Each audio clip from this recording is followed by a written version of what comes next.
शेतकऱ्यांच्या कर्जमाफीसाठी अण्णासाहेब डांगे यांनी राजकीय पातळीवर मोठा लढा उभा केला, असे मुख्यमंत्री देवेंद्र फडणवीस यांनी म्हटले आहे. शेतकऱ्यांचे प्रश्न तळागाळातील राजकारणासाठी महत्त्वाचे आहेत, हे अण्णासाहेबांनी आपल्या पक्षाला पटवून दिले, असंही फडणवीस यांनी सांगितले. 1980च्या दशकाच्या अखेरीस शेतकरी कर्जमाफीचा प्रश्न ऐरणीवर आला होता. त्यावेळी शेतकऱ्यांच्या कर्जाचा प्रश्न केवळ आर्थिक नव्हे तर राजकीय आणि सामाजिक दृष्ट्याही महत्त्वाचा आहे. याकडे अण्णासाहेब डांगे यांनी लक्ष वेधले. शेतकऱ्यांच्या कर्जमाफीसाठी त्यांनी सातत्याने संघर्ष केला. शेतकरी आणि ग्रामीण भागातील प्रश्न राजकारणाच्या केंद्रस्थानी आले पाहिजेत, अशी भूमिका त्यांनी मांडली. अण्णासाहेबांनी सुरू केलेल्या या संघर्षातून पुढील काळातील अनेक निर्णयांना दिशा मिळाली.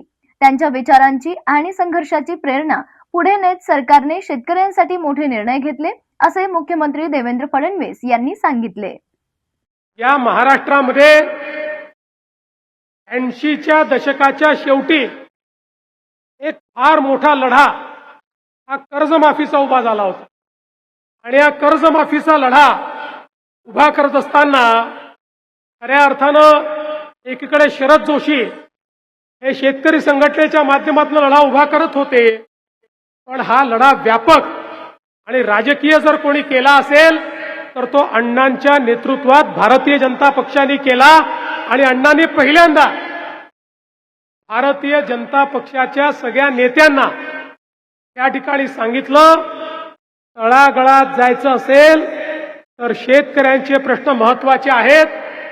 शेतकऱ्यांच्या कर्जमुक्तीचा लढा हा जर भाजपने हातामध्ये घेतला तर आपण तळागाळापर्यंत पोहोचू.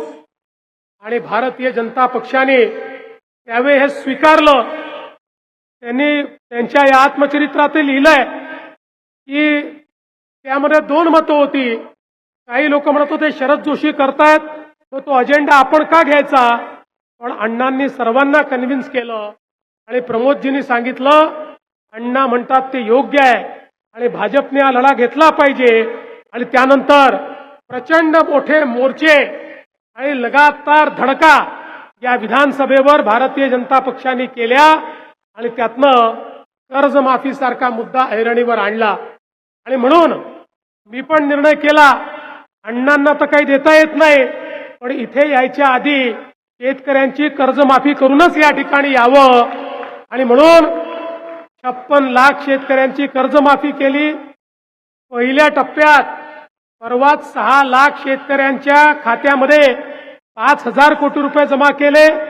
आता हळूहळू करत पुढच्या महिन्यात 2 महिन्यामध्ये सगळ्या शेतकऱ्यांच्या खात्यामध्ये त्या ठिकाणी पैसे जमा करणार.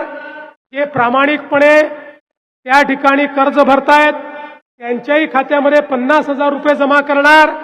आणि त्यानंतरच मला असं वाटतं की खऱ्या अर्थानं अण्णांना आपण दुसरा काही या ठिकाणी उपहार तर देऊ शकत नाही, पण जो लढा तुम्ही अण्णा सुरू केला आज त्याच लढ्याप्रमाणे या ठिकाणी आपल्या सरकारनं कर्जमाफीचं काम करून दाखवलेलं आहे.